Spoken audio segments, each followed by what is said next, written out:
Manusia adalah makhluk ciptaan Tuhan, sama seperti hewan dan tumbuhan.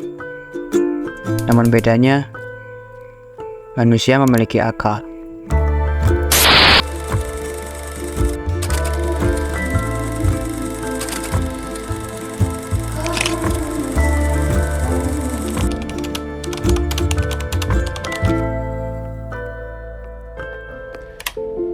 Cognitive, which is the one term of the five that might be unfamiliar to some of you, but it refers to a sort of computational approach to studying the mind, often viewing the mind on analogy with a computer and looking at how people do things like understand language, recognize objects, play games, and so on. Beliau adalah Profesor Paul Bloom, yang merupakan Profesor Ilmu Psikologi dan Kognitif di Yale University, yang merupakan universitas tertua ketiga di Amerika Serikat. Menurutnya, akal adalah fungsi kognitif yang membuat manusia dapat berpikir, mengingat, mempertimbangkan, dan menganalisis. Dan berkat akal inilah, manusia memiliki skill yang langsung diberkahi oleh Tuhan, yaitu ilmu. Diawali dengan bagaimana manusia saling berkomunikasi, terlahirlah ilmu bahasa. Но если нет мотивации, это не будет продолжаться. Därför måste man acceptera den här osäkerheten. Jag tycker det är mycket viktigt. 그 언어 공부하고 싶습니다. Dilanjut dengan manusia yang menyadari bahwa bilangan dapat berubah-ubah, terlahirlah ilmu matematika. Hingga ketika manusia mengamati alam sekitar, maka terlahirlah ilmu sains.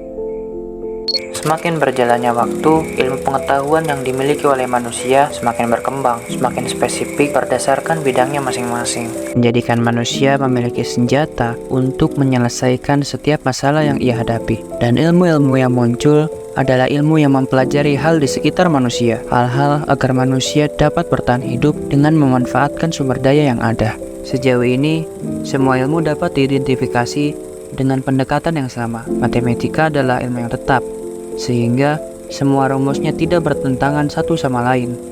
Ilmu sosial, seperti ekonomi dan politik, adalah ilmu yang berkembang, namun tetap memiliki pola sehingga dapat dipahami setiap variabelnya. Namun, ada satu ilmu yang sangat sulit untuk diprediksi, ilmu yang manusia manapun memiliki variabelnya, yaitu ilmu jiwa, ilmu psikologi.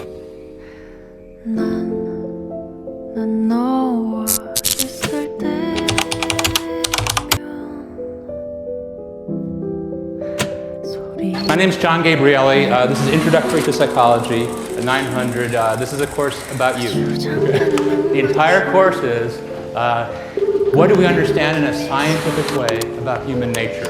How people's minds work, how people's brains work that supports their mind. This entire course is about what's the scientific way to understanding how people feel, think, and act in the world.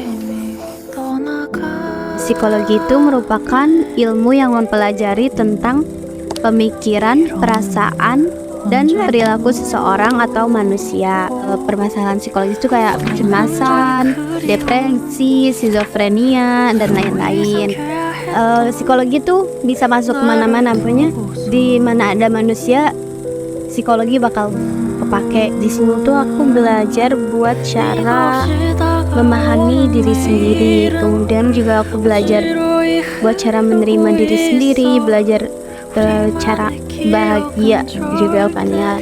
Psikologi itu mendewasakan. Excluding other human minds, your mind is the most complicated piece of the universe that humans currently know about. The rules that govern it are mysterious and elusive. Maybe our brains just aren't complex enough to understand themselves, but that's not going to stop us from trying.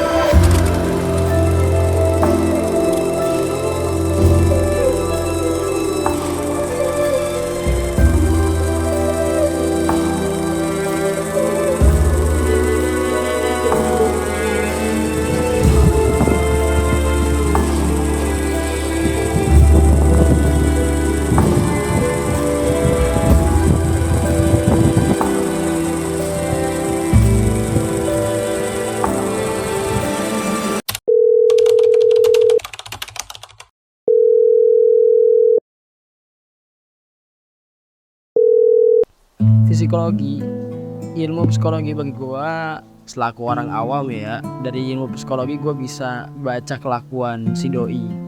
Asik ya, kelakuan doi atau kelakuan kawan juga sih. Kadang kawan kan ada yang ngeselin, ada yang enggak, terus kita jadi tahu gitu kan. Terus kalau ada kawan lagi baper itu gimana ya, jadi ya sebatas itu. Dari psikologi aku dapat mengerti suatu hal mengenai bagaimana mengapa manusia berpikir sesuatu, memahami bagaimana manusia merasakan sesuatu, mencoba memahami isi hati manusia. Bicara rindu, bicara haru. Seringkali sesama manusia gagal paham dan bahkan tidak dapat mengerti sesamanya. Terjadinya miskonsepsi dan miskomunikasi. Seringkali gagal dalam berinteraksi, bahkan langka sekali untuk satu frekuensi. Terdapat perbedaan dalam persepsi, padahal manusia hanya ingin dimengerti. Bebaskan birunya hatimu. Dari psikologi kita bisa tahu mengapa manusia terus bilang gak apa-apa. Dan kita bisa tahu bahwa di balik semua itu menyimpan jutaan makna. Bagaimana manusia menyimpan masalahnya, bagaimana manusia berjuang melawan realita. Manusia tidak mengharapkan tempat yang menyenangkan. Yang mereka inginkan hanyalah bagaimana ia bisa pulang dengan rasa nyaman. Manusia tidak mengharapkan banyak kebahagiaan. Yang mereka inginkan hanyalah bagaimana ia bisa merasakan kedamaian. Tanpa kata, tanpa nada, rintik hujan pun menafsirkan kedamaian. Hanya rasa, hanya prasangka yang terdengar